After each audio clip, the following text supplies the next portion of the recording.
The divisional rivalry is going even further, and this time again, the Chargers have the upper hand over the Raiders.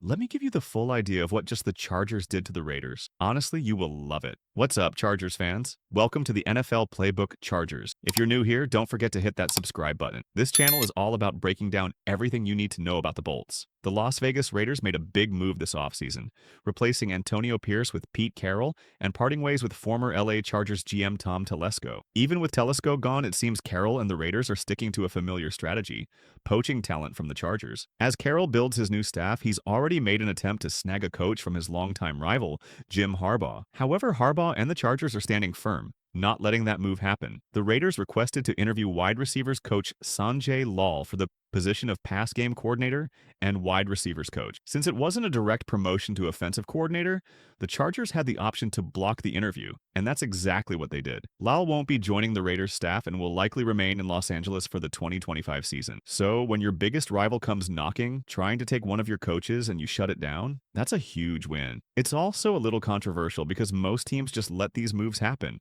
It's kind of an unwritten rule, but the Chargers took a stand.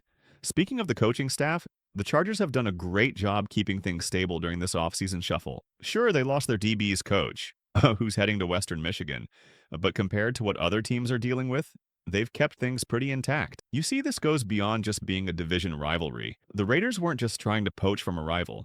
They were targeting someone with deep connections to Pete Carroll. Sanjay Lal came over from the Seattle Seahawks, where he worked under Carroll for several years. Carroll was clearly hoping to leverage that relationship to bring Lal to Las Vegas. However, Lal is simply too important to the Chargers, and they weren't about to let him go so easily. While the Chargers' wide receiver room may have underperformed a bit in 2024, Sanjay Lal still made a significant impact in several key areas. One of the standout stories was Ladd McConkey, who quickly became one of the most impressive rookies in the league under Lal's coaching. Despite some struggles, Quentin Johnston also took a step forward in his development during 2024, with Lal playing a major role in that growth. So it's clear that Lal's influence on the wide receivers can't be overlooked, and the Chargers weren't willing to let him go without a fight. Sanjay Lal could be a crucial factor in a big decision the Chargers might face this offseason. With star wide receiver DK Metcalf being mentioned in trade rumors, the Chargers are often seen as a perfect fit for him. Lal, having worked with Metcalf in the past, has a deep understanding of his playing style, strengths, and areas for improvement. This insight could play a big role in whether the Chargers seriously consider making a move for him. Lal's knowledge could help the team weigh the pros and cons and ultimately decide if Metcalf would be a good fit in Los Angeles. If the Raiders had promoted Sanjay Lal to offensive coordinator,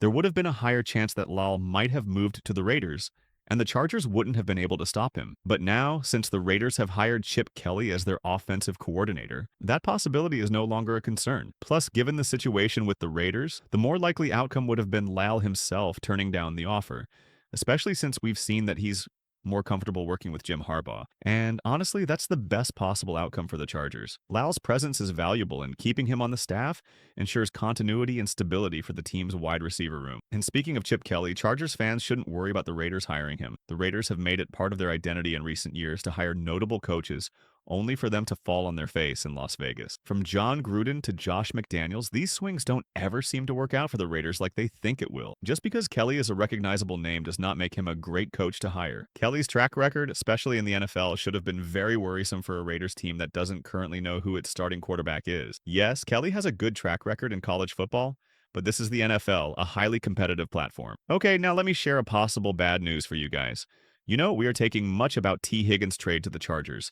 This may not be happening. In a recent Bleacher Report article, Christopher Knox laid out some compelling arguments about why T. Higgins could be heading to an AFC rival of the Chargers, the New England Patriots. Here's what he wrote. Drake May flashed franchise quarterback potential as a rookie, but was saddled with arguably the league's worst receiving core. New head coach Mike Vrabel should hope to change things quickly, and adding Higgins would be a tremendous first step. Equipped with a league-high $125 million in projected cap space, New England can win any potential bidding war for Higgins' services. Perhaps this is a karmic move, considering that in last year's draft, the team the Chargers traded with moved up to pick McConkey. You guessed it, the Patriots. Anyhow, this is just a prediction, and free agency is set to begin on March 12th. 2025. There is plenty of time to think and evaluate all the options and make a choice. A fresh mock draft suggests the Chargers take Matthew Golden, a wide receiver out of Texas. This guy is an athlete. Quick, strong, great hands.